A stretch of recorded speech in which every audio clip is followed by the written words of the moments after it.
As is my usual, I'm running late, trying to get to 8 o'clock bond hearings at Stewart Immigration Court.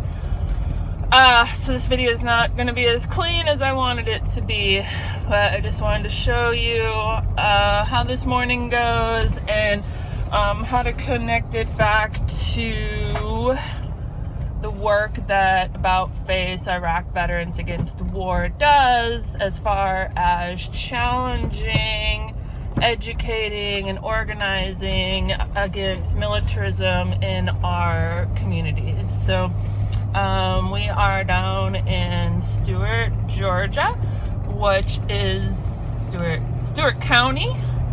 Yes, Lumpkin, Georgia, which is land that the Muskogee and Creek indigenous tribes were driven from, after facing hundreds of years of murder and other things based on white settlers. And now, after all these years,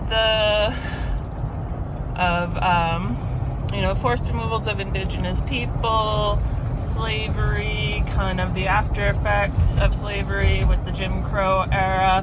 This is the poorest county in Georgia, one of the poorest counties in the United States. And yet out here there is a CoreCivic owned, not even CoreCivic owned, the property is owned by the county, I believe, and then CoreCivic operates it to help with their, multi-millions of dollars worth of income and profit every year for shareholders based on the incarceration of people that are largely fleeing violence or loss of economic opportunities in their own countries, that have quite a bit to do with U.S. imperialism, interruption in the democratic processes of other countries. There's been a huge influx of Cuban asylum seekers because while the policy was under effect during the Obama era, the Trump administration completely has stopped honoring the wet foot, dry foot. And so, there's a lot going on there where Cubans that were once being granted, relief right away, ability to apply for citizenship, be with their family and friends, and may get in trouble for videoing, I don't know.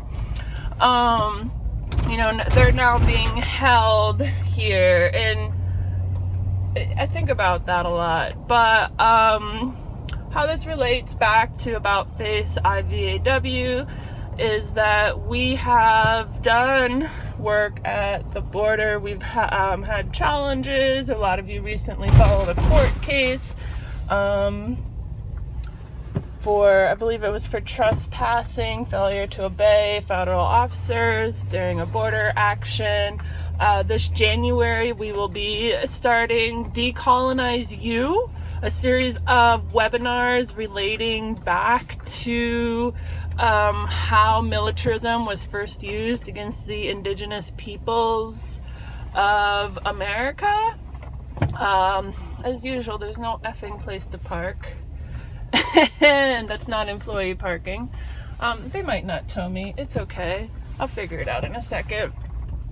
But anyways, you guys can get a good view here of what people who are seeking asylum and safety and refugee status are subjected to. This is not a group home of any sort. This is a goddamn prison.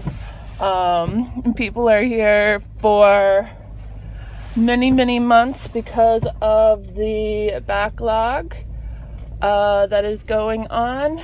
I'm just going to park in employee parking and they can deal with it. Because, yeah. And this is not good stuff. So when we're able to relate back to, how this land was originally stolen,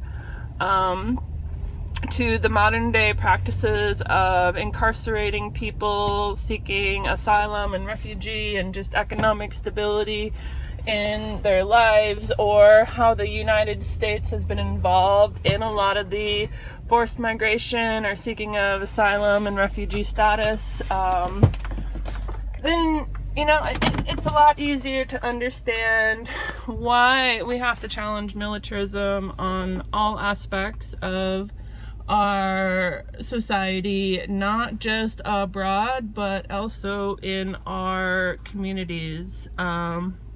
May talk more about Stewart and Lumpkin a little bit later on today, but now I'm officially late, so I have probably missed a couple of bond hearings, but I am going to stay for what is called master calendars, which often ends up also being deportation proceedings for some people for various reasons. So, all right, please donate on this Giving Tuesday to About Face Iraq Veterans Against War.